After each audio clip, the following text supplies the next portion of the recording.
আজকে 25 তারিখ 25 মে 2024 প্রায় 5টা নাগাদ আমরা ট্রাফিক অভিযান চালাই। ইনফ্যাক্ট আমরা রোজ ট্রাফিক অভিযান চালাচ্ছি শিববাজার ডিস্ট্রিক্টে। তো 5টা নাগাদ আজকে আমরা যখন স্পিড রাইডার গান নিয়ে বিশালগড় বাইপাস হাইওয়েতে আমরা যখন চেকিং চালাই, তখন একটা গাড়ি আসে, যে গাড়ির number TR01BB0688 Hyundai grand item news. তো এই গাড়িকে ওভার স্পিড ভায়োলেশনের কারণে এটাকে আটকানো হয়।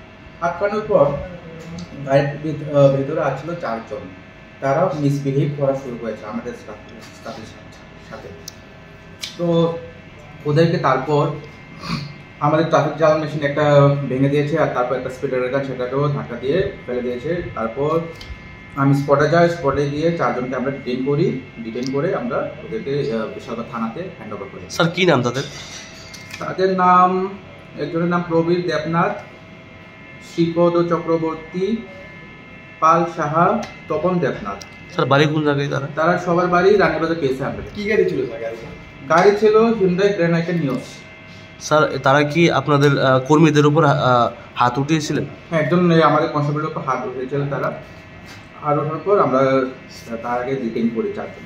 স্যার আপনাদের তরফ থেকে থানায় কি কোনো মামলা দায়ের করা হয়েছে এখনো পর্যন্ত? আমরা অ্যাকচুয়ালি একটা কমপ্লেন দিয়ে দিয়েছি, তো সেটা ইনভেস্টিগেশন করে হবে। স্যার তাদের মানে উদ্দেশ্যটা কী ছিল, এরকমভাবে আক্রমণ করার কী কারণ থাকতে পারে? সেটা তো ঠিক বলা যাচ্ছে না, সেটা তো থানা স্টাফ তারা জানবে। তারা কি স্যার নেশাগ্রস্ত অবস্থায় ছিল? নেশাগ্রস্ত সেটা তো ঠিক এই মুহূর্তে বলতে পারবো না নেশাগ্রস্ত কিনা, সেটা পরে ছানবিন করার পর সেটা জানা যাবে।